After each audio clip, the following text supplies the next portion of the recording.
الحمد لله الذي هدانا لهذا وما كنا لنهتدي لولا أن هدانا الله وصلى الله على نبينا محمد وعلى آله وأصحابه أجمعين أما بعد رب اشرح لي صدري ويسر لي أمري واحلل عقدة من لساني يفقه قولي اللهم فقهنا في الدين وعلمنا التأويل اللهم أرنا الحق حقا والباطل باطلا واجعلنا منهم الذين آمنوا وعملوا الصالحات وتواصوا بالحق وتواصوا بالصبر أعوذ بكلمة الله التامات من شر ما خلق بسم الله الذي لا يضر مع اسمه شيء في الأرض ولا في السماء وهو السميع العليم الحمد لله যাবতীয় প্রশংসা একমাত্র মহিয়ান ও গরিয়ান আল্লাহ পাকের জন্য যে আল্লাহ রাব্বুল আলামিন আমাদের সবাইকে মুসলিম পরিবারে জন্মগ্রহণ করার তৌফিক দিয়েছেন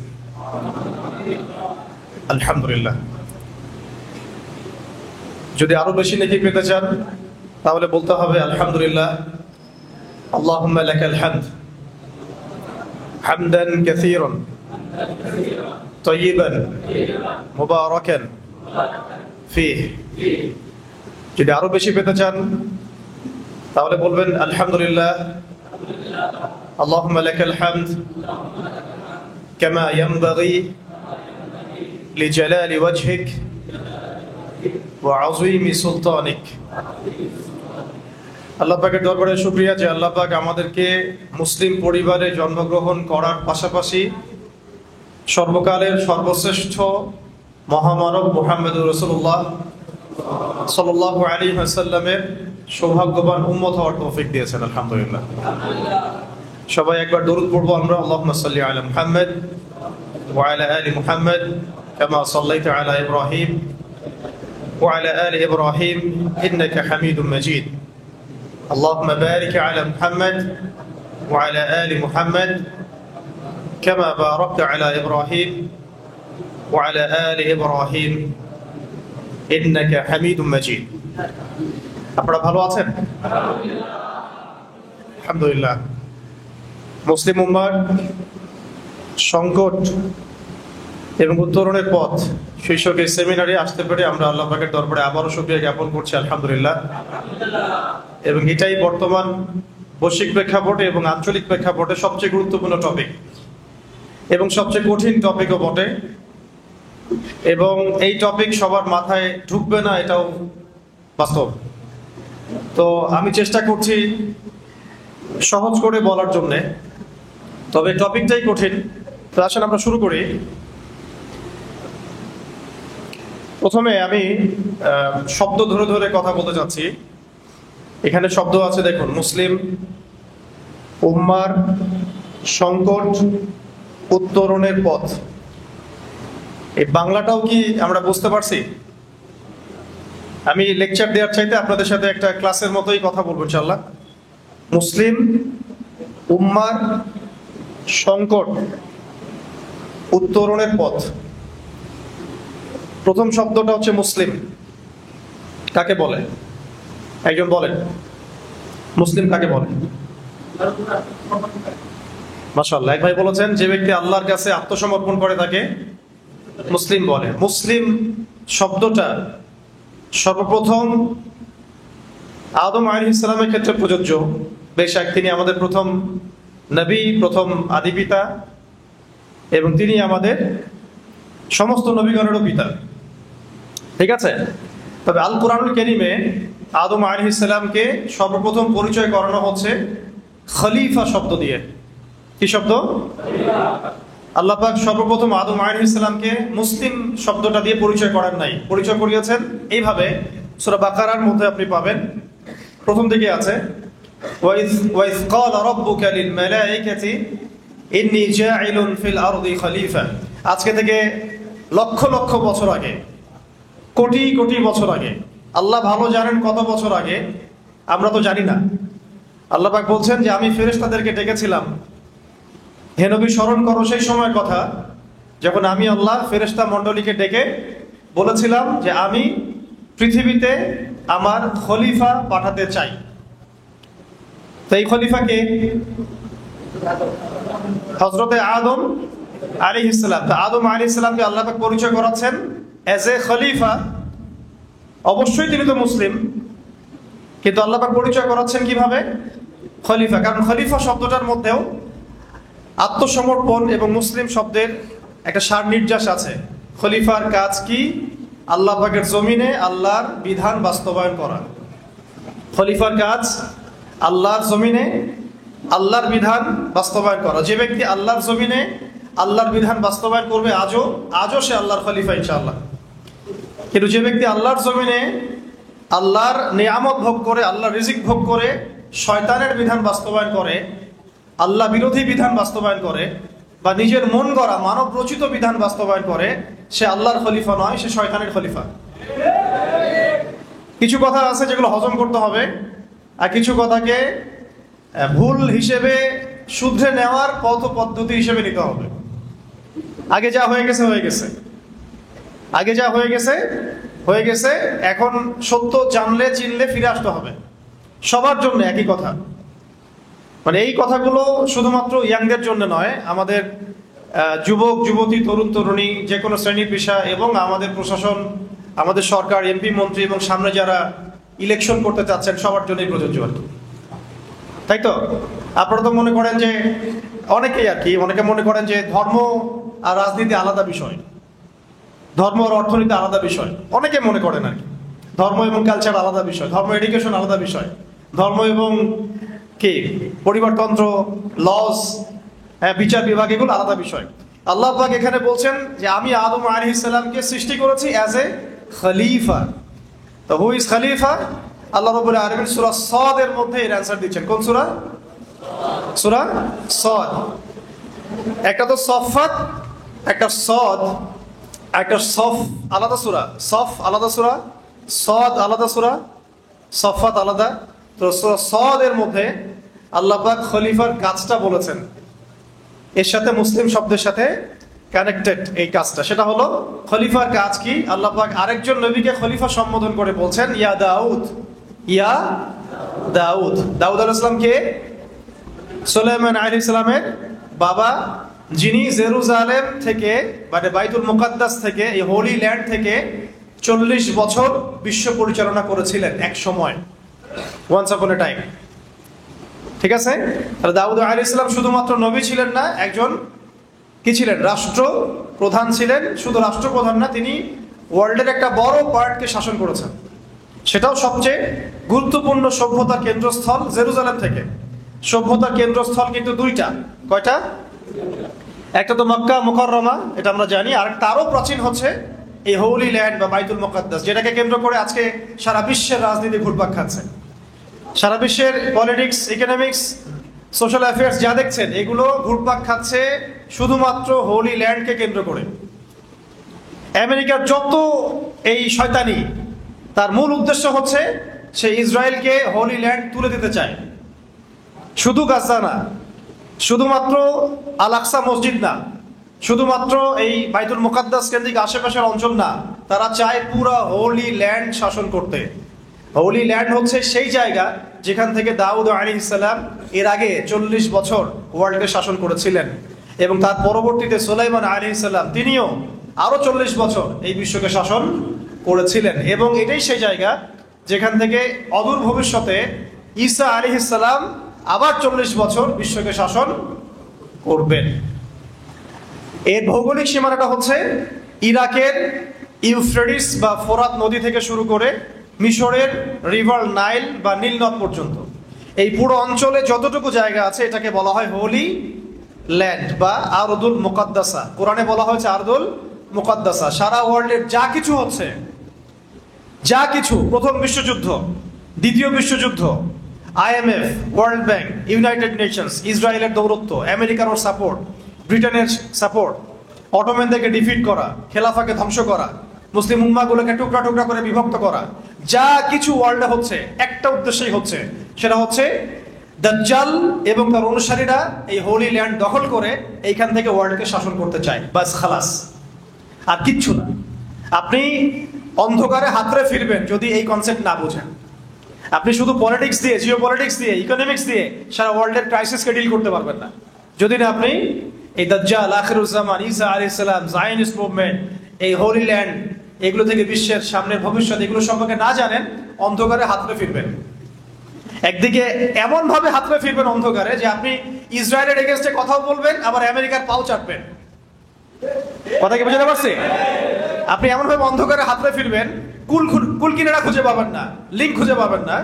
এদিকে ইসরায়েলের এগেইনস্টে কথাও বলবেন যে হ্যাঁ, ইসরায়েল তো জুলুম করছে, নিষ্পাপ বাচ্চাদেরকে হত্যা করছে, মাদেরকে বোনদেরকে ধর্ষণ করছে, ভাইদেরকে হত্যা করছে, কোনো জবাবদিহিতাও সে করছে না। মারার পরে যে একটা জবাবদিহিতা, সেটাও তার করার প্রয়োজন হচ্ছে না। আপনার কাছে এটা খারাপ লাগছে, মানুষ হিসেবে আপনার খারাপ লাগছে, লাগছে তো নাকি? না লাগলে তো সেটা আলাদা আলোচনা আর কি, তাহলে আপনি মানুষের পর্যায়ে পড়ছেন না, সেটা আলাদা আলোচনা।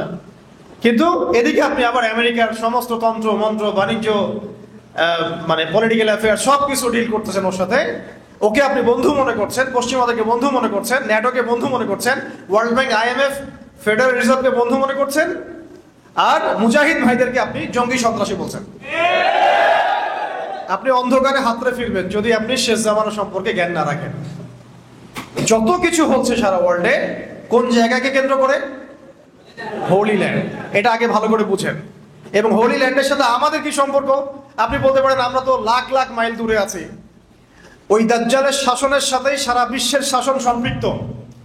সে ওখান থেকে যখন সারা বিশ্বকে শাসন করবে অচিরেই, সে বাংলাদেশকে বাদ দিবে না, সে মায়ানমারকে বাদ দিবে না, সে ভারতকে বাদ দিবে না, সে পাকিস্তানকে বাদ দিবে না। এখানে দুটো দল হয়ে যাবে। একটা তার দাসত্ব করবে, যারা তার দাসত্ব করবে, যে ব্যক্তি হোক, যে সংগঠন হোক, যে রাষ্ট্রপ্রধান হোক, যে সামরিক বাহিনী হোক, যে স্টেট হোক, যারা তার দাসত্ব করবে সে তাকে সুখ, স্বাচ্ছন্দ্য, সমৃদ্ধি দিবে। এই জন্যে ইসরায়েল ভারতের বিপক্ষে কখন অবস্থান নিবে না। বুঝতে পারছি? ইসরায়েল এই কারণে তার বন্ধুদের বিরুদ্ধে কখনো অবস্থান নিবে না, কিন্তু সে আফগানিস্তানের মুজাহিদ ভাইদের বিরুদ্ধে অবস্থান নিবে। দুটা ভাগ হয়ে যাবে। এক দল যারা তাকে স্বীকার করবে তাকে সে সমৃদ্ধি দিবে, আর যারা তাকে স্বীকার করবে না সে দুর্ভিক্ষ দিয়ে মারবে, পানিতে মারবে, ভাতে মারবে, বোমে মারবে, মানে নিরপরাধ বাচ্চাদেরকে পর্যন্ত সে বোম দিয়ে উড়াই দিবে। ওয়ার্ল্ডের এখন যদি আপনি ওয়ার্ল্ডের বিষয়গুলো বুঝতে ব্যর্থ হন এত স্পষ্ট হওয়ার পরেও, তাহলে আল্লাহি ভাই আপনার চেয়ে অন্ধ ব্যক্তি পৃথিবীতে কেউ নাই। এত স্পষ্ট বিগত 30-40 বছরেও হয়তোবা ছিল না, এখন যত স্পষ্ট হয়েছে। অথচ এই কথাগুলো আমরা অনেকদিন আগে থেকেই বলেছিলাম, আরো অনেক স্কলারও বলেছিলেন, কিন্তু আমরা এগুলোকে মনে করেছি পাগলের প্রলাপ। দাজ্জাল আবার কি? ঠিক আছে, দাজ্জাল আবার কি? ওর অনুসারী আবার কি? ভাই বিগত 2000 বছরে ওই দাউদ আলাইহিস সালাম এবং সুলাইমান আলাইহিস সালামের খিলাফা রাষ্ট্রের পরে ইহুদিরা কখনো কোনো রাষ্ট্র গঠন করতে পারে নাই, তারা কখনো রাজধানী ঘোষণা করতে পারে নাই, তারা বিশ্বে উদ্বাস্তুর মতো ছিল, কেউ তাদেরকে জায়গা দিত না, বিশ্বের মানুষ তাদের চরিত্র সম্পর্কে জানতো, তারা নবীদেরকে হত্যা করত, তারা নবীদেরকে হত্যা করা জাতি। তাদেরকে আল্লাহ পাক একটা চান্স দিয়েছিলেন, প্রত্যেকটা চান্স তারা নষ্ট করেছিল। এই কারণে একবার নেবুজাদনেজার তাদেরকে ধ্বংস করেছে, একবার রোমান সম্রাট টাইটাস তাদেরকে ধ্বংস করেছে। এরপরে তারা বিক্ষিপ্ত হয়ে মদিনায় গিয়ে আক্রা গেছিল। মদিনায় কেন? রাসূলুল্লাহ সাল্লাল্লাহু আলাইহি ওয়াসাল্লাম শেষ নবী হয়ে আসবেন এটা তারা জানতো। এটা ওদের তাওরাতে, জাবুরে, ইনজিলে লেখা ছিল যে আহমদ হবেন শেষ নবী, তার আনুগত্য করলে তোমরা আবার সারা ওয়ার্ল্ডের শাসন ক্ষমতা ফিরে পাবে। তারা সেটাও গ্রহণ করে নাই। আমাদের নবী সাল্লাল্লাহু আলাইহি ওয়াসাল্লাম নিজের পায়ে হেঁটে মদিনায় গিয়েছিলেন, তারা তাকে স্বীকার করে নাই। বরং বনু কাইনুকা, বনু নাজির, বনু কুরাইজা এরা আল্লাহর রাসূলকে হত্যার চেষ্টা করেছে। এদের সবার সাথে যুদ্ধ হয়েছে। পরে খায়বারে গিয়ে আশ্রয় নিয়েছিল এরা, ওখানেও তাদের সাথে যুদ্ধ হয়েছে। এরপরে বিগত আপনি দেখবেন 1914 থেকে 18-17 এই সময়টুকুর মধ্যে তারা এই বাইতুল মুকাদ্দাসকে মুসলিমদের হাত থেকে ছিনিয়ে নিল। নিয়ে বিগত এই 70, 80 বা 100 বছরে আজকে দেখেন তারা কোন জায়গায় আসছে এবং বিশ্ব কোন জায়গায় আসছে, আর মুসলমানরা কোন জায়গায় আসছে। এই অতীত, বর্তমান আর ভবিষ্যৎ, এটা যদি আপনি সমন্বয় করতে না পারেন, এটাকে যদি আপনি একটা সুতায় গাঁথতে না পারেন, আমি বলবো যে হারমোনিয়াসলি কম্বাইন করতে না পারেন, তাহলে ওই যে ক্রাইসিস, সংকট আর সমাধানের পথ আপনি বের করতে পারবেন না। অতীতও জানতে হবে, প্রেজেন্ট ওয়ার্ল্ড অ্যাফেয়ার্সও বুঝতে হবে, এবং ফিউচারটাও জানা থাকতে হবে। ফিউচারটা আমরা জানি ইনশাআল্লাহ। এদের এক একটা জালেমকে এমন ভাবে হত্যা করা হবে যে গাছ এবং পাথর পর্যন্ত কথা বলবে যে ইয়া মুসলিম, হে মুসলিম মুজাহিদ সৈন্য, ইন্না ওয়ারাইল ইয়াহুদ তাআল ফাকতুলহু, আমার পিছনে একটা জালেম ইহুদি লুকায় আছে, আসো তাকে হত্যা করো। এটা একটা গাছ বলবে, একটা পাথর বলবে, এরা পর্যন্ত কথা বলবে, এটা আমরা হাদিস থেকে জানি। কিন্তু আপনি এখন সামনে দেখছেন যে তারা পুরো হোলি ল্যান্ড কবজা করে ফেলছে। কাদের সহযোগিতায়? পশ্চিমাদের, ন্যাটোর, ওয়ার্ল্ড ব্যাংকের, IMF এর, সবচেয়ে বড় কথা আমেরিকার। এবং ওদের প্রযুক্তি, ওদের মিডিয়া, ওদের ওয়েপেন্স, ওদের নিউক্লিয়ার ওয়েপেন্স, ওদের ব্যাংক, ওদের সেনাবাহিনী, ওদের ট্রেনিং, মানে প্রত্যেকটা বিষয়, এমনকি AI সিস্টেম পর্যন্ত, প্রতিটা বিষয় তারা ধার করছে কোথা থেকে?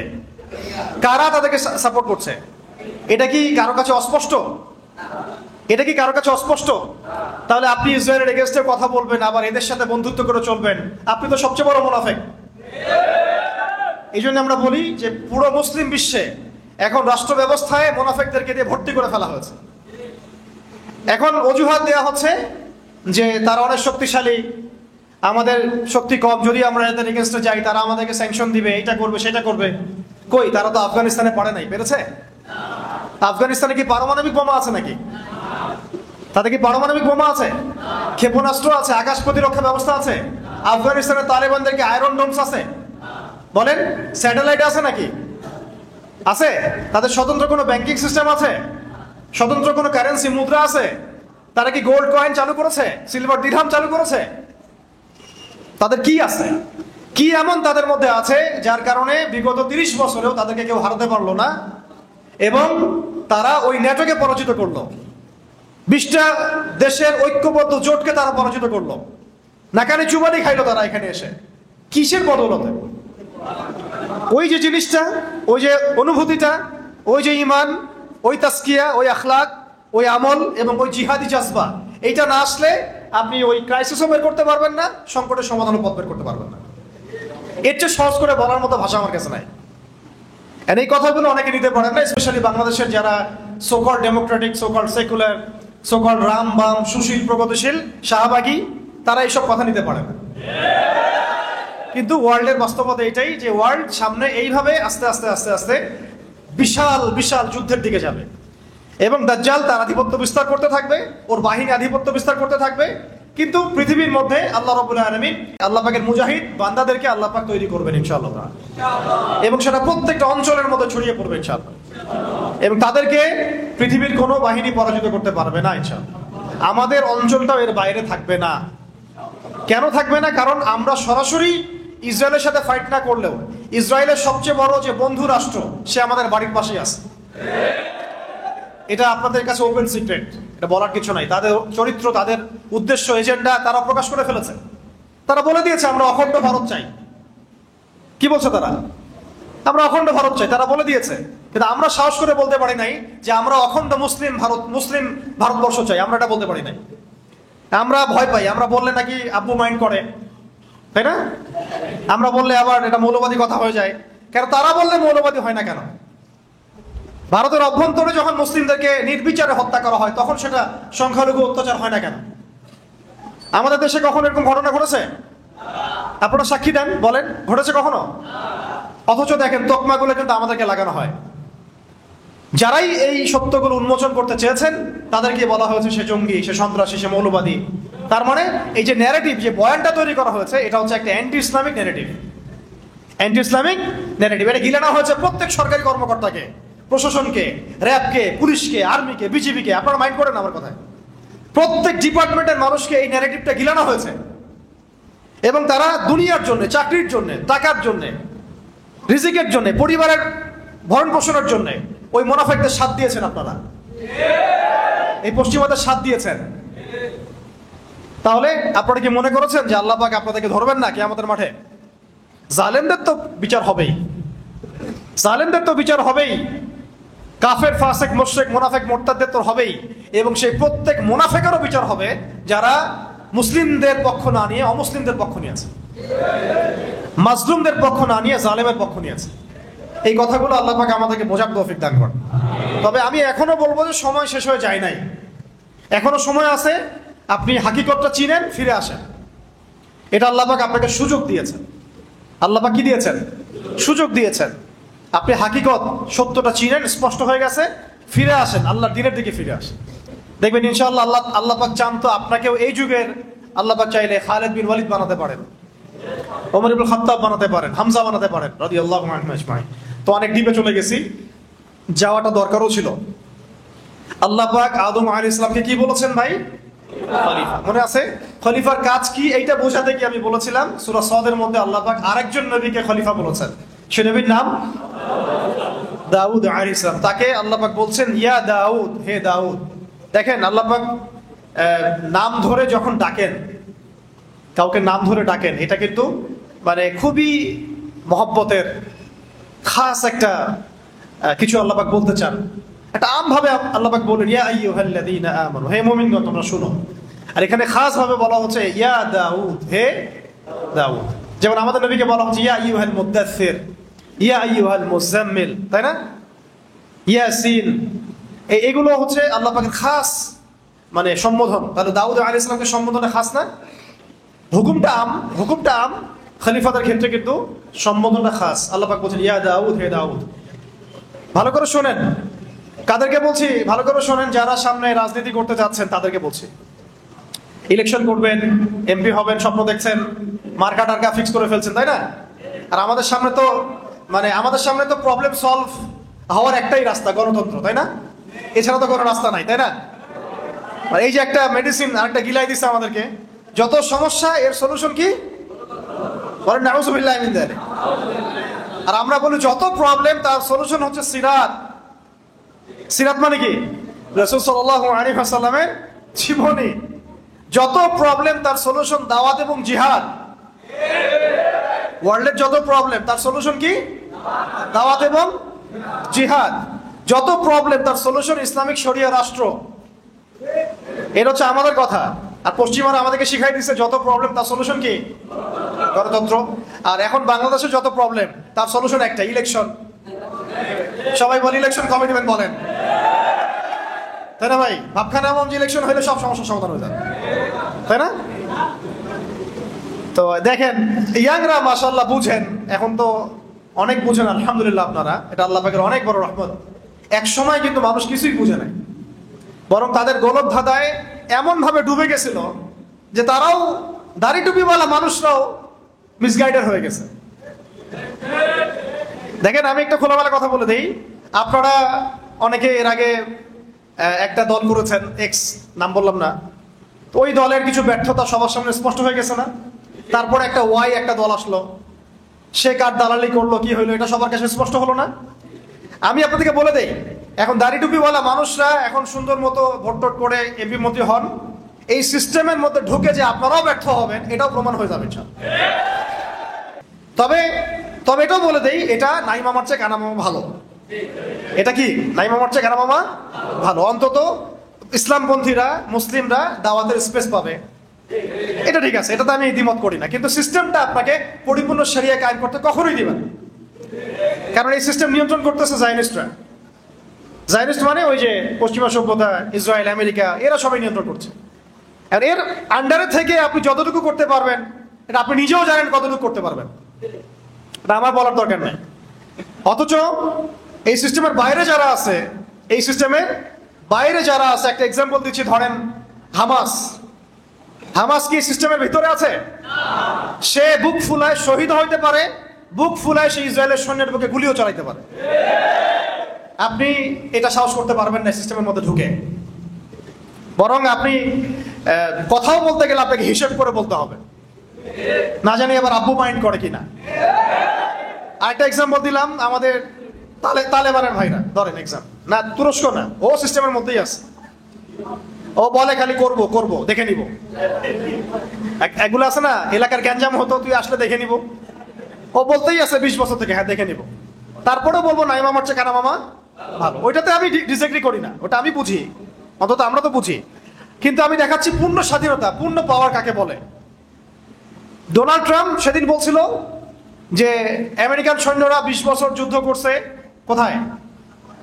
আফগানিস্তানে অনেক কামান ট্যাং অনেক কিছু রেখে আসছে, গোলা বারুদ, এইগুলো আমাদের ব্যর্থতা, আমরা সেগুলো ফেরত চাই, তো আফগানের ভাইরা বলছে হ্যাঁ আয়সা নিয়ে যাও, সাহস থাকলে আইসে।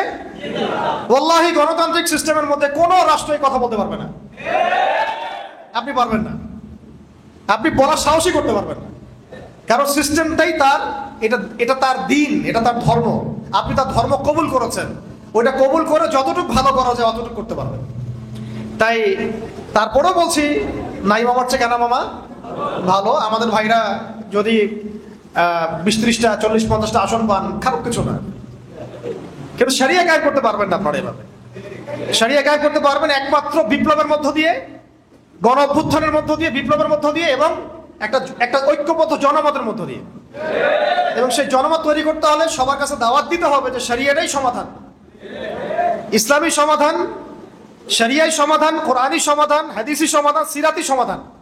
এবং এটা কায়েম করতে হলে প্রয়োজনীয় জিহাদও করতে হবে, এটা স্পষ্ট করতে হবে। তার আগে আপনি এইভাবে এই সিস্টেমের মধ্যে ঢুকে শরিয়া কায়েম করতে পারবেন না। তাও যতটুকু পড়েন আলহামদুলিল্লাহ করেন, সমস্যা নাই, অন্তত আমরা একটু ভালো থাকলে হলে। আমাদেরকে আবার ধরেন না, তখন আপনারাও আবার আমাদেরকে ধরে যদি আয়না করে ঢুকাই দেন তাহলে তো হইল না, তখন আপনাদের সাথে তো তাগুতের কোনো পার্থক্য থাকলো না, তাই না ভাই? আবার এমনও যেন না হয় যে আপনারা আবার বেশি এগ্রেসিভ হয়ে গেলেন আমাদের ব্যাপারে, তাগুত যা করে নাই সেটা আপনারা করে দেখালেন, এমন যেন আবার না হয়, তাহলে জনগণ কিন্তু আপনাকে ছাড়বে না তখন আবার। এই প্রজন্ম কিন্তু শরিয়া বুঝে, এই প্রজন্ম দাওয়াত বুঝে, সিরাত বুঝে, জিহাদ বুঝে। এই প্রজন্মের সামনে হামাস দৃষ্টান্ত হয়ে আছে, এই প্রজন্মের সামনে তালেবানরা দৃষ্টান্ত হয়ে আছে। এই প্রজন্ম দেখে নিয়েছে যে কোন পথে হাঁটলে পশ্চিমারা নাকানি চুমানি খায়, এটা এই প্রজন্ম দেখে নিয়েছে। তো এখন যদি সব তাওহীদপন্থীকে মিটায় ফেলেন তবুও জেনারেশন দাঁড়াবে ইনশাআল্লাহ। তো ভাই বেশি কথা বলে ফেলতেছি মনে হয়। এখন আসেন, আগে কাদের কথা বলছিলাম? যারা রাষ্ট্র ক্ষমতায় যেতে চান, আল্লাহর খলিফা হতে চান, তাদের জন্য আল্লাহ পাক বলেছেন হে দাউদ, আরেকটা মুখস্থ করে নেবেন এবং এটা আপনারা তাবলীগ করবেন, ইন্না জাআলনাকা খলিফাতান ফিল আরদ। কে বলছেন? কাকে বলছেন?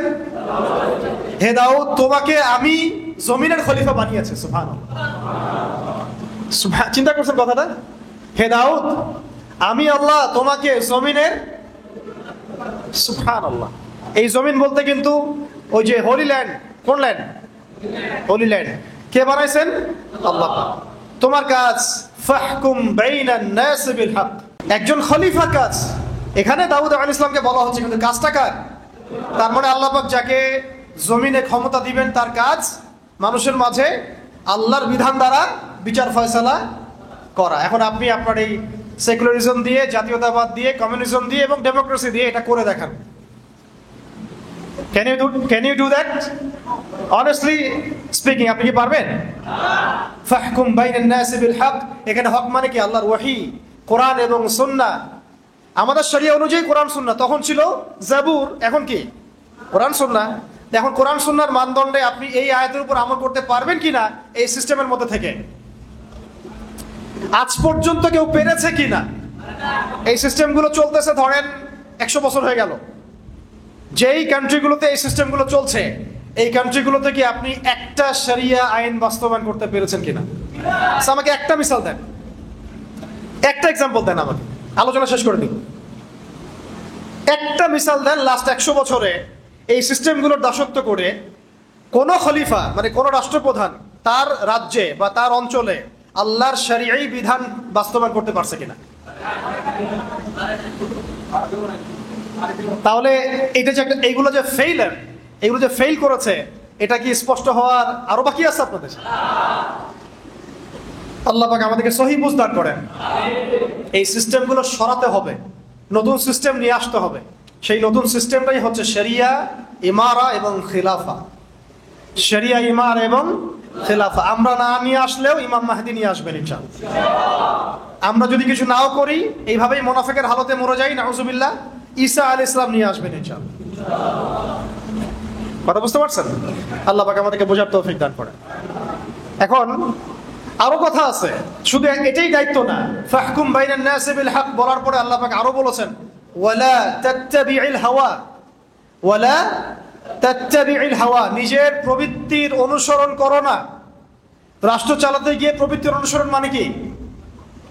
আল্লাহর বিধান, ইনসাফ, আদালতের বাইরে নিজের প্রবৃত্তির দাসত্ব করো না। মানব রচিত বিধানের দাসত্ব করো না। সোজা কথা, মানব রচিত বিধানের দাসত্ব করো না, আল্লাহর বিধানের দাসত্ব করো। এই সিস্টেমগুলোকে আপনাকে এই আয়াতের উপর আমল করতে দিবে? ওয়ালা তাত্তাবিউল হাওয়া। তাহলে কি হবে? আল্লাহ বলেছেন ইউদিল্লাকা আন সাবিলিল্লাহ। যদি তুমি প্রবৃত্তির অনুসরণ করো, মানব রচিত আইনের অনুসরণ করো, আল্লাহর বিধান অনুসরণ না করো, তাহলে আল্লাহর পথ থেকে এটা তোমাকে সরাই দিবে। দেয় নাই? দিছে কি দেয় নাই?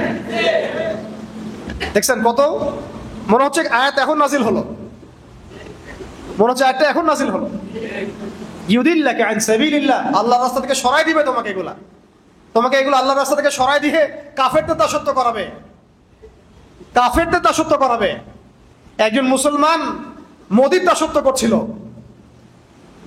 ওর গুন্ডা বাহিনীর দাসত্ব করছিল, মুসলমান। এটাকে মানা যায়? একজন মুসলমান ইহুদির দাসত্ব করছে, মানা যায়? একজন মুসলমান খ্রিস্টান নাসারাদের দাসত্ব করছে, মানা যায়? অথচ এক সময় পুরো বিশ্ব আমরা শাসন করেছিলাম, এরা আমাদের রাষ্ট্রে থাকতো ট্যাক্স দিয়ে, জিজিয়া দিয়ে। দেখেন ইউদিল্লাকা আন সাবিলিল্লাহর উপর আমল হয়ে গেছে, আল্লাহর পথ থেকে সরাই দিছে। আরো বলেছেন আল্লাহ পাক তার পরের আয়াতে, ইন্নাল্লাযীনা ইউদিল্লুনা আন সাবিলিল্লাহ, যারা আল্লাহর রাস্তা থেকে বিচ্যুত হয়ে যাবে, লাহুম আযাবুন শাদীদ, লাহুম আযাবুন শাদীদ, মানে তাদের জন্য অপেক্ষা করছে কঠিন শাস্তি, যন্ত্রণাদায়ক শাস্তি। বিমা নাসু ইয়াউমাল হিসাব, এই কারণে যে তারা হিসাবের দিন ভুলে গেছে। তারা দুনিয়াকে বেছে নিয়েছে, হিসাবের দিন ভুলে গেছে। শাদীদ শব্দটা আল্লাহ পাক প্রয়োগ করেছেন লোহার ক্ষেত্রে। কার ক্ষেত্রে? লোহা। সূরা হাদিদ নামে একটা সূরা আছে, সূরা হাদিদ। ওই সূরার শেষের দিকে আল্লাহ পাক বলেছেন ওয়া আনজালনাল হাদিদা ফীহি বা'সুন শাদীদ, আমি আল্লাহ নাজিল করেছি হাদিদ, লোহা। লোহা পৃথিবীর ভিতর থেকে বের হয় নাই, আল্লাহ পাক নাজিল করেছেন কোরআনের মতো। আর বুঝতে পারছেন? ফীহি বা'সুন শাদীদ, এবং লোহার মধ্যে আছে প্রচন্ড রকম শক্তি। ওই শব্দটা শাদীদ শব্দ আল্লাহ প্রয়োগ করেছেন সেই সব ব্যক্তির ক্ষেত্রে যাদেরকে আল্লাহ পাক খলিফা করবেন, পদ দিবেন, রাষ্ট্র ক্ষমতা দিবেন, কিন্তু আল্লাহর বিধান অনুসরণ করবে না, মানব রচিত তন্ত্রমন্ত্র অনুসরণ করবে, প্রবৃত্তির দাসত্ব করবে এবং আল্লাহর রাস্তা থেকে বিচ্যুত হয়ে যাবে। এখন আহলান সাহলান, যারা পলিটিক্স করতে চান এখন করেন। এখন বলেন, হাত তোলেন কারা কারা করতে চান। হাতও সবার উঠানো উচিত। বলেন যে হ্যাঁ আমি এই সিস্টেমের মধ্যে করব না, কিন্তু অবশ্যই করব, নাকি? এখন এই সিস্টেমে করতে আগ্রহী কারা কারা বলেন? এই সিস্টেমের মধ্যে কারা কারা আগ্রহী আছেন এখনো? আগ্রহী আছেন এখনো? আহলান সাহলান, করতে থাকেন। এই সিস্টেমগুলো আপনাকে এই আয়াতের উপর আমল করতে দিবে না। কোন সিস্টেমগুলা? পশ্চিমা মানব রচিত তন্ত্রমন্ত্রগুলো আপনাকে এগুলোর উপর আমল করতে দিবে না। হ্যাঁ, যদি এই সিস্টেমগুলো আপনি সরাই দিতে পারেন তাহলে আপনি আমল করতে পারবেন। আর বাস্তবতা হচ্ছে এইটা বিগত আমরা 70-60 বছরে দেখি নাই কেউ সরাই দিতে পারছে। 100 বছর আমরা এটা দেখি নাই কেউ সরাই দিতে পারছে। তারপরেও বলবো নাই মামার চেয়ে কেনা মামা ভালো, ঠিক আছে, ওইটা আলাদা হিসাব। এখন খলিফার শব্দ বুঝতে পারছেন? খলিফার ফাংশন কি, খলিফার কাজ কি? এখন একজন খলিফা না হতে পারলে কেউ মুসলিম হতে পারবে কিনা বলেন? ওই প্রথম শব্দে আসেন, মুসলিম এবং খলিফা দুটা কি মানে আলাদা, নাকি খলিফা হতে হলে মুসলিম হতে হবে, মুসলিম হতে হলেও খলিফা হতে হবে? কোনটা? আপনি যদি মুসলিম হন তাহলে, আপনি যদি খিলাফা পান তাহলে তো আপনি খলিফা হবেন। যদি আপনি খলিফা হন অবশ্যই মুসলিম হতে হবে। তাহলে এক কথায় আমরা এখন আদম আলাইহিস সালামের কথা বললাম, সেই কথা থেকে এতগুলো কথা চলে আসছে, কিন্তু আল্লাহ পাক আরো একজন নবীকে স্পেসিফিকলি মুসলিম শব্দ দিয়ে সম্বোধন করেছেন। হুয়া সাম্মাকুমুল মুসলিমিন মিল্লাতা আবিকুম, কার নাম? মিল্লাতা আবিকুম ইব্রাহিম। সমস্ত নবীগণের পিতা, জাতির পিতা কাকে বলা হয়? ইব্রাহিম আলাইহিস সালামকে। ইব্রাহিম আলাইহিস সালামকে আল্লাহ পাক খাস করে বলেছেন যে তিনি তোমাদের নামকরণ করেছেন, তোমরা হচ্ছে মুসলিম জাতি। কেন কেন মুসলিম শব্দটা চুজ করা হলো? আল্লাহ পাক সূরা বাকারায় বলেছেন ইয ক্বালা লাহু রাব্বুহু আসলিম। আল্লাহ পাক যখনই তাকে বলতেন, কাকে?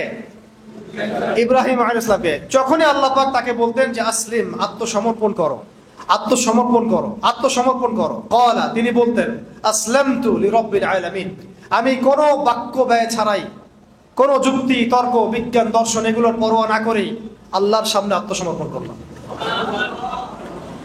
আমরা তো এখন আত্মসমর্পণ করতে গেলেও আগে যুক্তি খুঁজি, বিজ্ঞান খুঁজি, দর্শন খুঁজি, তাই না ভাই? আচ্ছা, আমি দুইটা মাসালা বলি, তাহলে লম্বা হয়ে যাবে না হলে। আসলে ইসলাম শব্দ কি, মুসলিম কাকে বলে, আপনি এই দুইটা থেকে ইনশাল্লাহ বুঝে যাবেন ইনশাল্লাহ।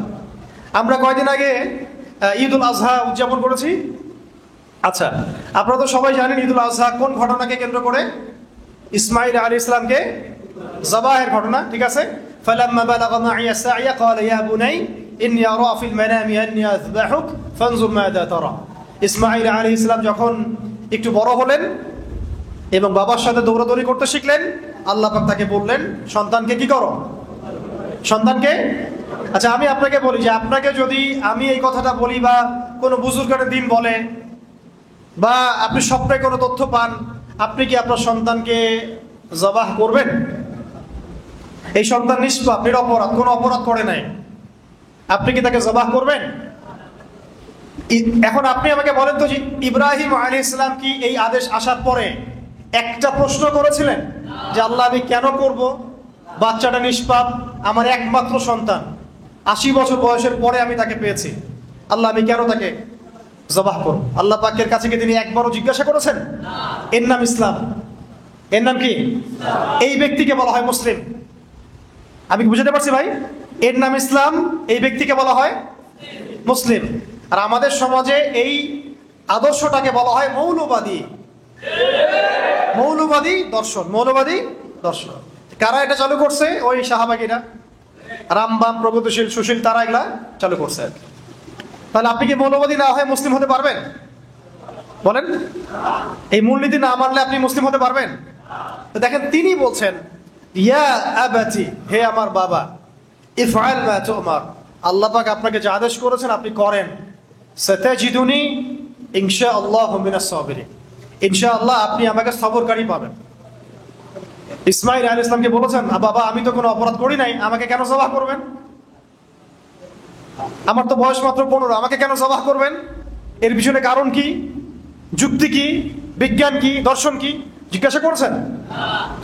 বয়স কত? আমাদের সমাজে ছেলেপেলে বুঝই হয় না, এই বয়সে বুঝ হয়। এই আদর্শের নাম ইসলাম, এই ব্যক্তিকে বলা হয় মুসলিম। আমি বুঝতে পারছি। আরেকটা বলি, সন্তান হয়েছে কেবল ছোট্ট সন্তান, মা হাজারা আলাইহিস সালাম, সন্তানের নাম ইসমাঈল আলাইহিস সালাম। আল্লাহ পাক বলছেন যে তুমি তোমার স্ত্রী সন্তানকে রেখে আসো এমন একটা জমিনে যেখানে আমি আমার ঘর নির্মাণ করব, বাইতুল্লাহ নির্মাণ হবে। তখন সেখানে কোনো মানুষ ছিল? ছিল?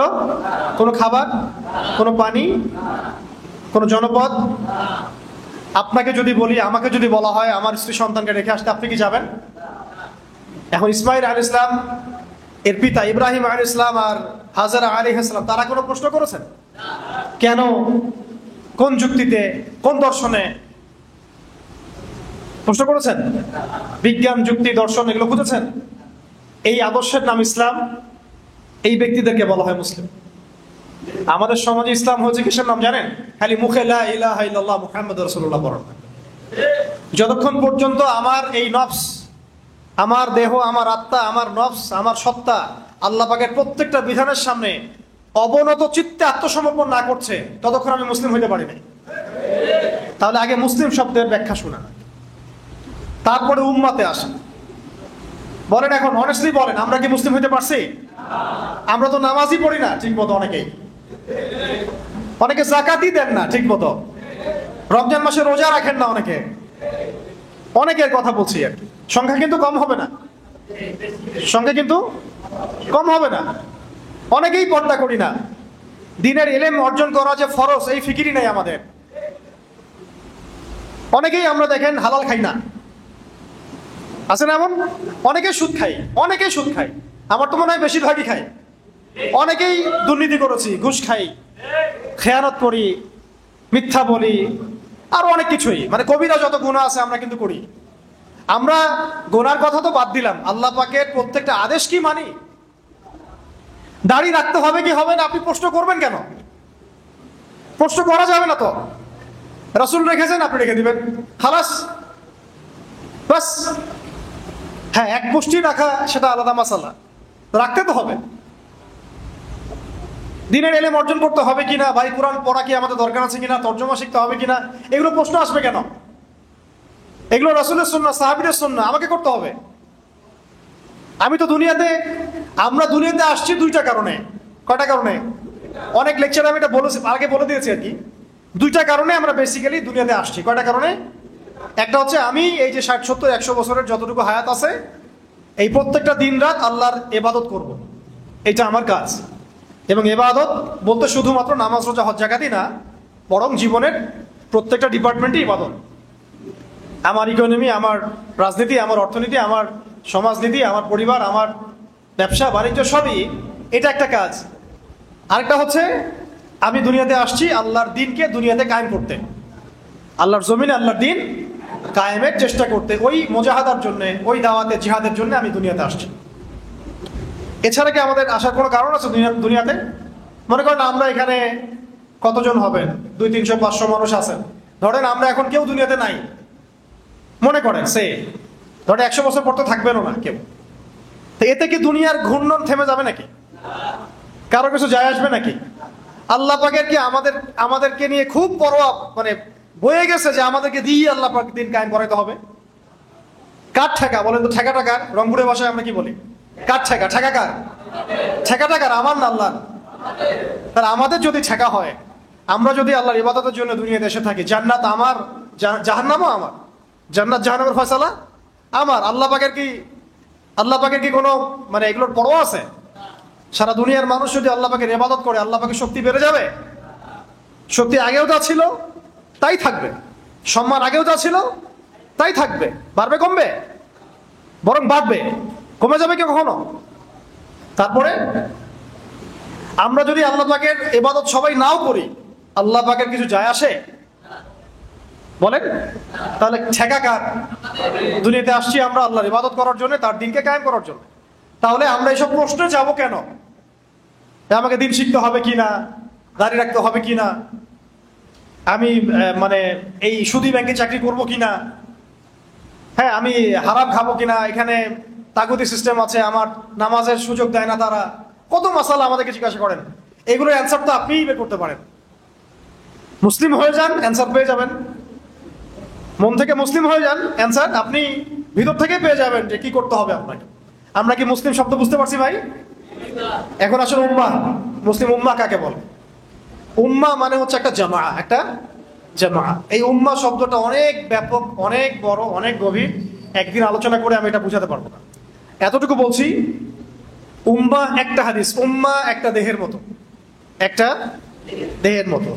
এই হাদিসটা ভালো করে মাথায় রাখেন। উম্মাহ একটা দেহের মতো, একটা অংশ যদি আঘাতপ্রাপ্ত হয় অন্য অংশ ব্যথা অনুভব করে। যদি বিশ্বের বিভিন্ন জায়গায় মুসলিমদের নির্যাতন, নিপীড়ন, রক্তক্ষরণ আমাদেরকে কষ্ট দেয়, তাহলে বুঝতে হবে যে হ্যাঁ আমরা এখনো এক উম্মাহ আছি। আর যদি দেখা যায় যে আমি এখানে খুব সুখ স্বাচ্ছন্দ্যে ঈদ করলাম, গাজার মানুষরা ঈদ করতে পারলো না, আমার এটাতে কোনো ফিলিংস নাই, তাহলে আমি উম্মাহর কোনো অংশ না, এখন আর এই উম্মাহর সাথে আমার কোনো সম্পর্ক নাই। যদি এখানে আমি খুব সুখ স্বাচ্ছন্দ্যে আছি, সিরিয়াতে মুসলিম ভাইরা খুব কষ্ট পাচ্ছে, আর আপনি চিন্তা করছেন ওটা সিরিয়ার অভ্যন্তরীণ ব্যাপার, এটা আমার বাংলাদেশের অভ্যন্তরীণ ব্যাপার, তাহলে আমি আসলে উম্মাহর অন্তর্ভুক্ত এখন নাই। সিমিলারলি চীনে উইঘুর নির্যাতন হচ্ছে, কাশ্মীরে মুসলিম নিধন হচ্ছে, ভারতে মুসলিম নিধন হচ্ছে, হ্যাঁ বিভিন্ন জায়গায় এগুলো হচ্ছে। এগুলো যদি আমাকে ব্যথিত না করে, আমাকে যদি এগুলো মানে আমার ভিতরে কোনো তামান্না সৃষ্টি না করে, রক্তক্ষরণ না হয়, বুঝতে হবে যে আমরা উম্মাহর অন্তর্ভুক্ত না।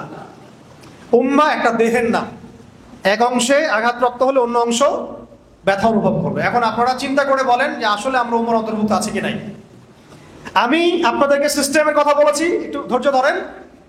এই সিস্টেম আপনাকে ভাইয়ে ভাইয়ে লড়াই করতে শিখিয়েছে। উম্মাহ তো বহু দূরের কথা। ধরেন আমরা যদি এতটুকু মনে করি যে বাংলাদেশ সারা বিশ্বের কোথাও কোনো মুসলিমরা নাই, ধরেন বাংলাদেশ সারা, ধরেন যে পৃথিবীর কোনো জায়গায় আর মুসলিম নাই, তবু এই সিস্টেমগুলো আপনাকে বাংলাদেশের মুসলিমদের মধ্যেই হাজারটা দলে বিভক্ত করে দিয়েছে এবং রাষ্ট্র ক্ষমতার জন্য একদল আরেক দলের সাথে মারামারি করছে। তাহলে এটা উম্মাহ না, রাজনৈতিক কনফ্লিক্ট। এগুলা আমাদেরকে ভোগাচ্ছে এবং আগামীতে আরো ভোগাবে। উম্মাহ বলতে অনেক বড় কিছু বোঝায়। এখন আমরা মনে হয় না আসলে ওই উম্মার মধ্যে খুব বেশি সংখ্যক মানুষ থাকবে, আমার এটা মনে হয় না। এই উম্মার ছাকনির মধ্যে বহুত মানুষ পড়ে যাবে, অল্প কিছু মানুষ থাকতে পারে যাদের পুরা মুসলিম বিশ্ব নিয়ে ফিকির আছে। এখন তো ব্যক্তিগতভাবেই ফিকির নাই আমার দিন নিয়ে, উম্মা নিয়ে আমি কথা বলতে যাব, এটা তো আপনি ভাবতেই পারেন না। আপনি লম্বা হয়ে যাচ্ছে নাকি? আচ্ছা, আমি একটু শর্ট করে দিব, একটু সময় নিচ্ছি। মানে আমরা খুব আফসোসের সাথে লক্ষ্য করি আর কি, যে সামান্য দুনিয়াবি স্বার্থে দুনিয়ার একটু পদের জন্যে, একটু ভোগবিলাসের জন্যে আমরা উম্মাহ কেন্দ্রিক কথাবার্তা বলা বন্ধ করে দিয়েছি। আমরা আমাদেরকে নিয়ে ব্যস্ত হয়ে গেছি। আমি একটা মসজিদ করতে পারলে খুশি, একটা মাদ্রাসা করতে পারলে খুশি, আমি একটু রাহাবার হয়ে গেছি, আমি একটা দল করেছি, আমার দলের আমি আমির হয়ে গেছি, বাস আমার কাজ হয়ে গেছে। আসলে ব্যাপারটা এমন না ভাই। উম্মাহ নিয়ে ফিকির করতে হলে আমাদেরকে অনেক বড় মন আগে লালন করতে হবে, সবাইকে আগে নিজের ভাই মনে করতে হবে, সমস্ত জাতীয়তাবাদের বর্ডারকে ক্রস করে উম্মাহ নিয়ে চিন্তা করতে হবে। ভালো করে বুঝেন কথাগুলো। খিলাফা ধ্বংস করে তারা আগে আমাদেরকে জাতীয়তাবাদ গিলিয়েছে, বিভিন্ন রাষ্ট্রে ভাগ করেছে, পতাকা দিয়ে দিয়েছে, আলাদা আলাদা পতাকা, আলাদা আলাদা সঙ্গীত, আলাদা আলাদা স্বাধীনতা দিবস, আর আমরা মনে করছি আমরা স্বাধীন। আমরা মনে করছি কি আমরা স্বাধীন। আপনি ছোট পরিসরে হয়তো স্বাধীন হতে পারেন, কিন্তু বৈশ্বিক প্রেক্ষাপটে আপনি স্বাধীন নন, মোটেই না। বৈশ্বিক প্রেক্ষাপটে মুসলিমরা স্বাধীন হবে তখনই যখন ইসলাম ইনশাআল্লাহ তাআলা অচিরেই ইসলামিক গ্লোবাল খিলাফা আসবে ইনশাআল্লাহ, তখন স্বাধীন হবে না। তখন যদি দেখা যায় খিলাফার কেন্দ্র হচ্ছে জেরুজালেম, তাহলে ভারতে কোনো মুসলমানকে আঘাত করলে জেরুজালেম থেকে বাহিনী এসে এখানে শায়েস্তা করবে, যেমনটা আগে হয়েছে না? বিন কাসিমের বাহিনী আসে নাই সিন্ধুতে, আসে নাই? তখন খিলাফা কনসেপ্ট ছিল যে আমার বোনের গায়ে তুই হাত দিলি কেন রাজা তাহির, আমার বোনের গায়ে তুই হাত দিলি কেন? ওইখান থেকে ফোর্স আসছে, এসে আপনার সিন্ধু জয় করছে। এখন কি এটা হবে বলেন? এখন আপনাকে এটা পার করতে হলে অনেকগুলো বর্ডার ক্রস করতে হবে, ওই বর্ডারের অনুসারীরা আপনাকে আবার চাইতে দিবে না। আপনি যত এখানে মার্চ ফর গাজা করেন কোনো লাভ নেই, কিচ্ছু হবে না, ওদের কিচ্ছু যায় আসবে না, কারণ আপনি এগুলো ক্রস করে গিয়ে সেখানে গিয়ে যুদ্ধ করতে পারবেন না। কারণ এই সমস্যার সংকটের সমাধান হচ্ছে জিহাদ। গাজা ফিলিস্তিন বা এই পশ্চিমাদের যে এই ম্যাসাকার, গণহত্যা, এক কথায় কি? এক কথায় গণহত্যা। এক কথায় কি? গণহত্যা। এই গণহত্যার কোনো সমাধান নাই তো, আপনি যুদ্ধ ছাড়া এটাকে সমাধান করতে পারবেন না। কিন্তু আপনি জাতীয়তাবাদের আদালত থাকলে আপনাকে বর্ডার ক্রস করতে দেওয়া হবে না। সো উম্মাহ অনেক বড় বিষয়। সবার আগে আপনাকে জাতীয়তাবাদের ঊর্ধ্বে চিন্তা করতে হবে যে আমরা একটা দেহ, আমরা মুহাম্মদ সাল্লাল্লাহু আলাইহি ওয়াসাল্লামের উম্মাহ, আমরা আল্লাহর বান্দা। আমাদের মধ্যে ভাষাগত পার্থক্য থাকতে পারে, তবু আমরা এক। রঙের পার্থক্য থাকতে পারে, তবু আমরা এক। আমাদের জাতীয়তাবাদের মানে দেশের পার্থক্য থাকতে পারে, বাট আমরা এক। আমাদের বর্ণের পার্থক্য আছে, কিন্তু আমরা এক। সংস্কৃতির মধ্যে পার্থক্য আছে, কিন্তু আমরা এক। আপনাকে উম্মাহ কনসেপ্ট চিনাবে কে জানেন? উম্মাহ কনসেপ্ট কে চিনাবে? আমাদের সামনে কয়েকদিন আগে হজ হয়ে গেছে। কি হচ্ছে? এই মিসালটা দিয়ে আমি অন্য পয়েন্টে যাচ্ছি। লাস্ট মিসাল, অনেক লম্বা করবো না, আপনাদের বিরক্তি ধরাবো না। হজ আপনারা দেখেছেন তো না? যারা করার তৌফিক পেয়েছেন তো মাশাআল্লাহ, আর আমরা যারা যেতে পারিনি আল্লাহ পাক যেন বারবার যাওয়ার তৌফিক দেন। এখন আপনারা দেখেন, হজ হচ্ছে সবার গায়ে একরকম কাপড় না, সেম কাপড় না। কে পাশে ধনী গরিব বোঝার বুদ্ধি আছে? কে কোন দেশ থেকে আসছে বোঝার বুদ্ধি আছে? এখানে বিভিন্ন ভাষার মানুষ আছে না, বিভিন্ন দেশের, বিভিন্ন বর্ণের, বিভিন্ন কালচারের, আছে কি না? কিন্তু যখন তারা নামাজে দাঁড়াচ্ছে, আরাফার মাঠে যখন তারা গেলেন, হাত তুলে আল্লাহ পাকের কাছে দোয়া করতে শুরু করলেন, এখানে কি কোনো জাতীয়তাবাদ, বর্ণ, ভাষা, গোত্রের পার্থক্য আছে? এইটা হচ্ছে উম্মাহ। এইটা হচ্ছে কি? ওই শিক্ষাটা হজ থেকে নিয়ে এসে আমরা ধরে রাখতে পারি না।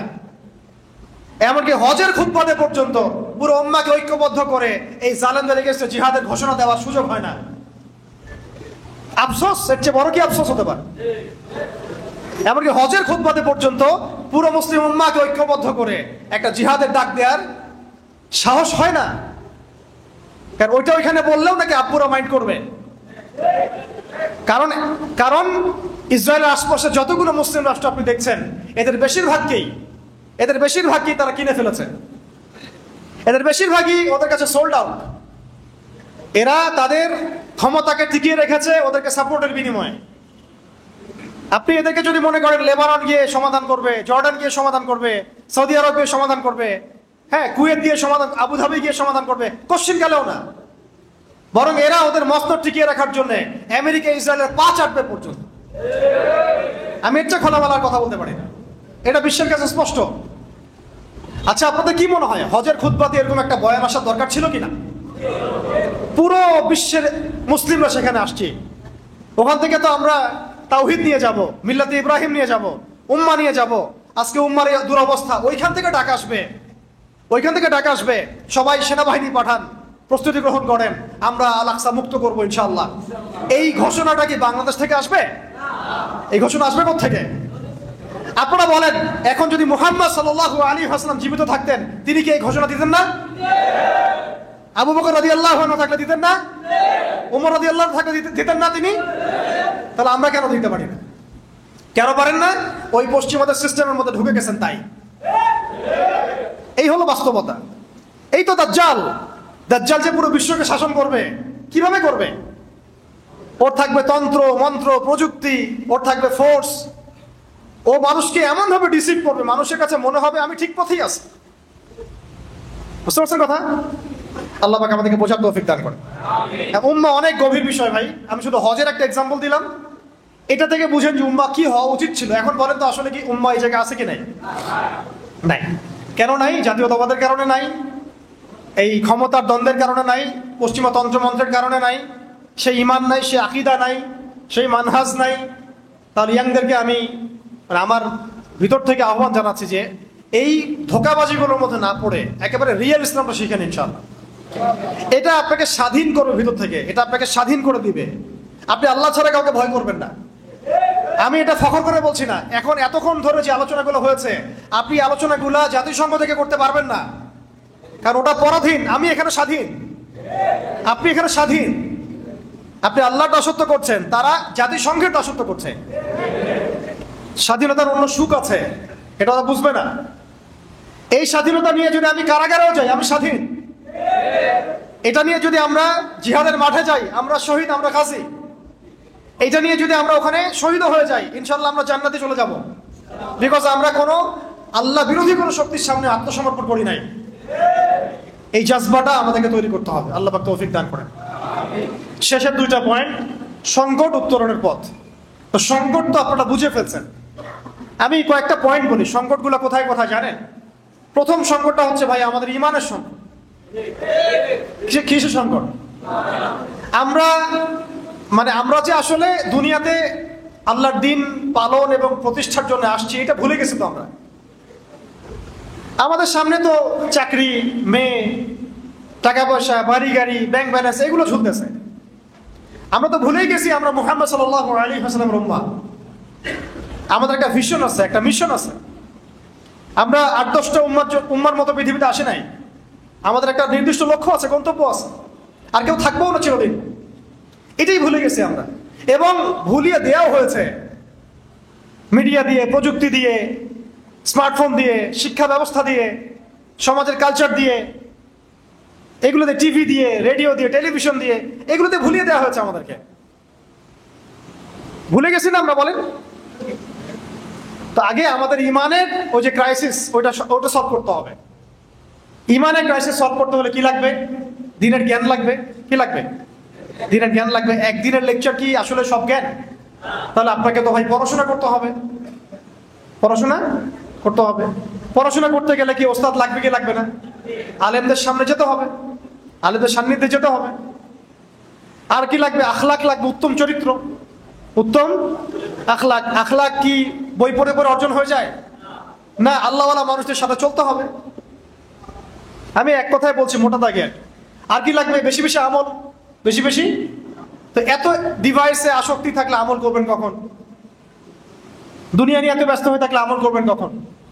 দুনিয়ার ব্যস্ততা কমাতে হবে, আখিরাতের ব্যস্ততা বাড়াতে হবে, দিনের কাজের ফিকির বাড়াতে হবে, ভালো কাজের সাথে থাকতে হবে, এবং নিজের জীবনের লক্ষ্য বানায় ফেলতে হবে যে আমার জীবনের লক্ষ্যই হচ্ছে আল্লাহর জমিনে দিন কায়েম করা। ব্যাস, হয়ে গেল। তাহলে আমার জীবনের প্রত্যেকটা কাজ রুটিন ওয়াইজ চলে আসবে ইনশাআল্লাহ। তখন আল্লাহ তৌফিক দিবেন ইনশাআল্লাহ। কে তৌফিক দিবেন? আমরা তো চাচ্ছি না। আল্লাহ পাক তৌফিক দিবেন কেন? আমাকে উত্তর দেন। আপনি আমি তো চাচ্ছি না।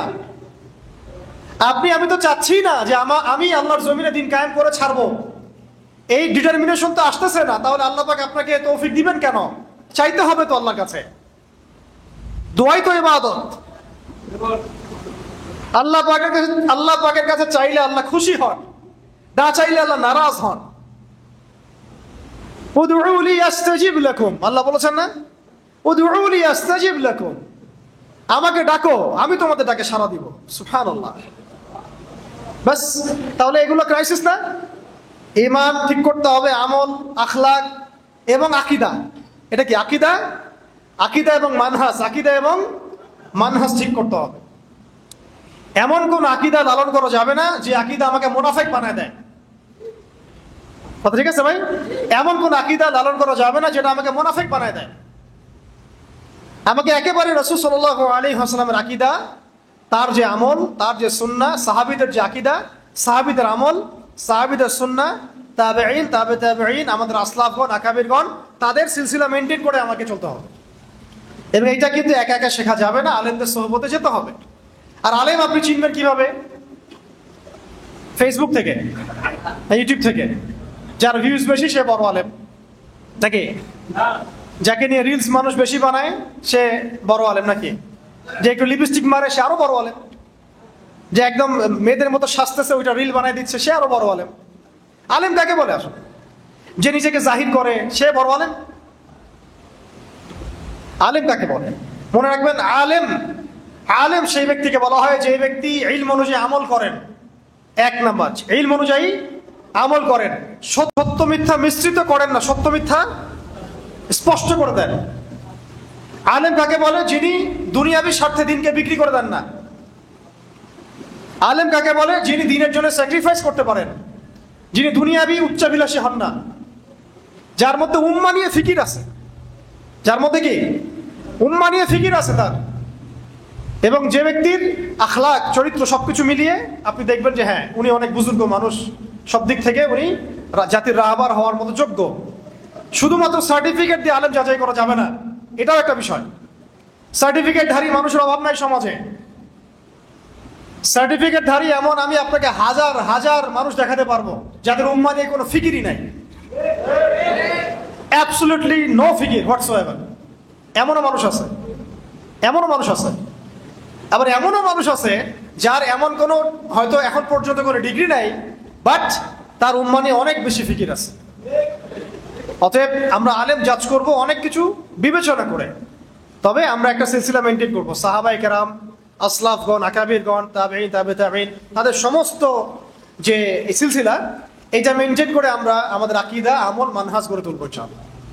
ঠিক আছে ভাই? এগুলো ক্রাইসিস, একই সাথে সমাধানও। মানে এগুলো নাই, এগুলোই ক্রাইসিস, আর এটা আসতে হবে, এটাই সমাধান। আর আরো কিছু ক্রাইসিস আছে, সেটা হচ্ছে আমাদের পড়াশোনার মধ্যে গ্যাপ আছে। আমরা অনেকে দিনই পড়াশোনা করছি, বাট দুনিয়াবি পড়াশোনার ল্যাকিংসের কারণে পশ্চিমাদের, আমেরিকার, ইসরায়েলের, ইন্ডিয়ার মুশরিকদের, মুরতাদদের, ফাসিকদের, জালেমদের, মুনাফিকদের, এদের যে মানে ফাঁকফোকর, তন্ত্রমন্ত্রের ফাঁকফোকর, এইগুলো আমরা ধরতে পারতেছি না। অনেকেই ধরতে পারতেছে না, কারণ আমাদের দুনিয়াবি সেই জ্ঞানটা নাই। তাই দিনী জ্ঞানের পাশাপাশি দুনিয়াবি জ্ঞানও অর্জন করতে হবে। যেমন এলজিবিটি, এটা আপনি তো দুনিয়াবি জ্ঞান যদি আপনি ভালো করে অর্জন না করেন, এটা ধরতেই পারবেন না। এআই যে কি পরিমাণ ফিতনা নিয়ে আসতেছে সামনে, এটা আপনি দুনিয়াবি পড়াশোনা ছাড়া বুঝতে পারবেন না। ঠিক একইভাবে দুনিয়াবি পড়াশোনার ঘাটতির কারণে কাগজের টাকা আমাদের কি ক্ষতি করেছে এটা আমরা বুঝতেই পারি নাই। সামনে বিটকয়েন্স আমাদের কি ক্ষতি করতে পারে এটা আমাদের কল্পনাতেও নাই, যেহেতু আমরা এগুলা পড়াশোনা করি না। তাই পড়াশোনার এই মানে মেরুকরণটাও দূর করতে হবে, সবকিছু পড়তে হবে। এই জন্য আমি জেনারেল শিক্ষিত ভাইদেরকে নিয়ে বেশি আশাবাদী। আপনারা যদি দিনের পথে ফিরে আসেন এবং দিনের ভালো ইলম অর্জন করেন, বরেণ্য ওলামায়ে কেরামের সোহবতে থাকেন এবং দুনিয়াবি জ্ঞানও পাশাপাশি অর্জন করতে থাকেন, আপনাকে দিয়ে বড় খেদমত হওয়ার সুযোগ আছে ইনশাআল্লাহ। এমন হইতে পারে যে একজন দাওরা ফারেক মানুষ যা করতে পারে না, আপনি তার চেয়ে বহুত কিছু করছেন, এটা সম্ভাবনা আছে, বিকজ আপনি অনেক দিকে পড়াশোনা করেছেন, এক্সপার্ট আপনি। তা আমি এই জন্য প্রত্যেক মহলে দাওয়াতের কথা বলি। আমাদের দাওয়াতগুলো পৌঁছাতে হবে এমপিদের মধ্যে, মন্ত্রীদের মধ্যে, পলিটিশিয়ানদের মধ্যে, প্রশাসনের মধ্যে, আর্মির মধ্যে, র্যাবের মধ্যে, বিজিবির মধ্যে, পুলিশের ভাইদের মধ্যে, সমস্ত মহলে। পারবেন না ইনশাল্লাহ? এটাই কাজ আমাদের। বাংলাদেশে আমাদের কাজ কি এখন? এইটাই, দাওয়াত দেওয়া, মানুষকে দাওয়াতের মাধ্যমে সঠিক পথে ফিরে আনার চেষ্টা করা। বাস, ইনশাল্লাহ দেখবেন বাকি কাজ আল্লাহ করে দিবেন ইনশাল্লাহ। আল্লাহ পাক কোত্থেকে জামা গঠন করে দিবেন সেটা সময় বলে দিবে, কোত্থেকে শুরা হয়ে যাবে, ইমারা হয়ে যাবে, সময় বলে দিবে ইনশাল্লাহ। দেখবেন বাংলাদেশের মধ্যেও এরকম একটা মুসলিম ঐক্যবদ্ধ একটা প্ল্যাটফর্ম হয়ে গেছে, তাওহীদি জনতা এক হয়ে গেছে, এটাও হয়ে যেতে পারে। এটা কে করে দিবেন? আল্লাহ চাইলে একজন আমিরুল মুমিনিন এনে দিতে পারেন, পারেন কি না? আল্লাহ চাইলে এই গুটি কয়েক মানুষকে দিয়েও বাংলাদেশে খিলাফা কায়েম করাতে পারেন। খিলাফত না, মানে শরিয়া কায়েম করাতে পারেন। কি কায়েম করতে পারেন? শরিয়া। শরিয়া মানে ইমারা। ইমারা, খিলাফত বড় কনসেপ্টে, মানে বৈশ্বিকভাবে এটা আর কি। আমরা ছোট আঞ্চলিকভাবে এটা ইমারা হয়, শরিয়া হয়। শরিয়া আইন যেখানে কায়েম হয় সেটা ইমারা হয়। তো এগুলো সংকট, এই সংকটগুলো কাটাতে হবে। এছাড়া সংকট আছে, সাংস্কৃতিক সংকট আছে। সংস্কৃতির নামে আমাদেরকে গিলানো হচ্ছে, শিরক কুফরি হারাম। ইকোনমিক সংকট আছে, আপনাকে সুদ খাওয়ানো হচ্ছে, ঘুষ খাওয়ানো হচ্ছে, দুর্নীতি করানো হচ্ছে, অনেক সময় আপনি বাধ্য হচ্ছেন। আবার হারাম, এটা হারাম চিনতেই পারছেন না কোনটা হারাম। সিন্ডিকেট আছে, বাজারে অনেক ফাসেকদের তৎপরতা আছে, সিন্ডিকেট আছে। আবার ওই যে বললাম টাকার মান পড়ে যাওয়া, ইনফ্লেশন হওয়া, সুদের ফিতনা, অনেক ফিতনা আছে ইকোনমিক্সের মধ্যে। এইগুলা সংকট। রাজনৈতিক তো সংকট আছেই, ওটা আগে বলে দিছি আমি আগেই। শিক্ষার মধ্যে সংকট আছে, এই যে বললাম 20 বছর পড়াশোনা করছেন কিন্তু দিন শিখতে পারছেন না, সংকট আছে। মিডিয়া দিয়ে সংকট আছে, মিডিয়া দিয়ে ওদের আইডিওলজি গিলানো হচ্ছে আমাদেরকে। মিডিয়া যদি বলে যে অমুক দাড়িওয়ালা মানুষটা জঙ্গি, সারা দুনিয়া বলতে শুরু করে হ্যাঁ সে জঙ্গি, তাই না? তাই না? তাই কি না? মিডিয়া যদি বলে যে অং সান সু চি খুব ভালো মানুষ, ওকে নোবেল দেওয়া দরকার, সারা দুনিয়া কি বলে? হ্যাঁ দেওয়া দরকার। সারা দুনিয়া তো কয়েকদিন পরে দেখবেন মিডিয়া দিয়ে নেতানিয়াহুকে নোবেল দিবে, ওকেও নোবেল দিতে পারে। ওরা বলতে পারে যে মধ্যপ্রাচ্যের সবচেয়ে কুখ্যাত সন্ত্রাসী হামাসকে সে বিতাড়িত করেছে, বলে ওকে নোবেল দিতে পারে। পারে কি না? সারা দুনিয়ার মানুষ তখন দেখবেন বেশিরভাগই ওই সুরে কথা বলা শুরু করবে। তো মিডিয়া হচ্ছে একটা মারাত্মক অস্ত্র দাজ্জালের। দাজ্জাল মানে আমি কিন্তু বুঝাচ্ছি যে দাজ্জালের অনুসারী আর কি, মানে সরাসরি দাজ্জাল কিন্তু এখনো বের হয় নাই, ওটা অন্য অর্থ নিয়েন না। আবার সরাসরি বের হয় নাই, এটা মাথায় রাখেন। সরাসরি সে এখনো বের হয় নাই। কে বের হয়েছে? অনুসারীগুলো বের হয়ে গেছে। তাদের একটা মারাত্মক অস্ত্র হচ্ছে কি? মিডিয়া।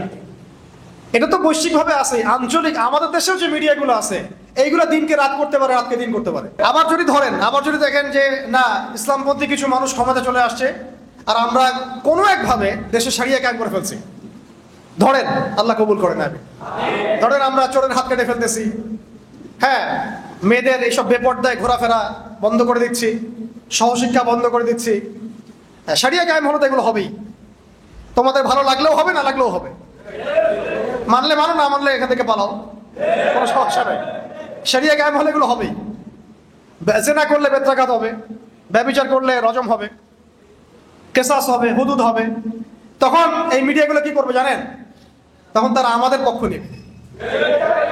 হ্যাঁ, তখন তারা বলবে যে আদনান ভাইরা খুব ভালো মানুষ, তারা ইনসাফ কায়েম করছে সমাজের, সমাজে ন্যায় বিচার কায়েম করছে। ইসলাম হলো শান্তির ধর্ম, এই তো ইসলামের আসল রূপ। এগুলো শিরোনাম আসবে তখন। এই হচ্ছে চরিত্র এদের। তাই আমি বলছি যে এগুলো হচ্ছে সংকট মানে সমাধান আপনাকে বের করতে হবে। আমাদের কি স্বতন্ত্র মিডিয়া আছে? কয়টা আছে? তাহলে তাহলে মানুষকে যে আমরা এখন পর্যন্ত দিন বোঝাতে পারছি, এটাই তো আল্লাহ পাকের অনেক বড় রহমত। দেখেন, এত মিডিয়ার আকর্ষণের পরেও, newspaper, print media, electronic media, Islam কি থেমে আছে? ইসলাম কি থেমে আছে? 9/11-এর পরে যে পরিমাণ মুসলিমদেরকে মানে ডিহিউম্যানাইজ করা হয়েছে, এরা জঙ্গি, এরা সন্ত্রাসী, এরা মৌলবাদী, সারা দুনিয়া ব্যাপী সন্ত্রাস বিরোধী যুদ্ধের নামে যা করেছে ওরা, লাখ লাখ মুসলমানকে হত্যা করেছে, এরপরেও কি ইসলাম থেমে আছে? দেখেন, এটা আল্লাহ পাকের পরিকল্পনা না, এটা আল্লাহ পাকের প্ল্যান। তো এগুলো সংকট, মিডিয়াও সংকট।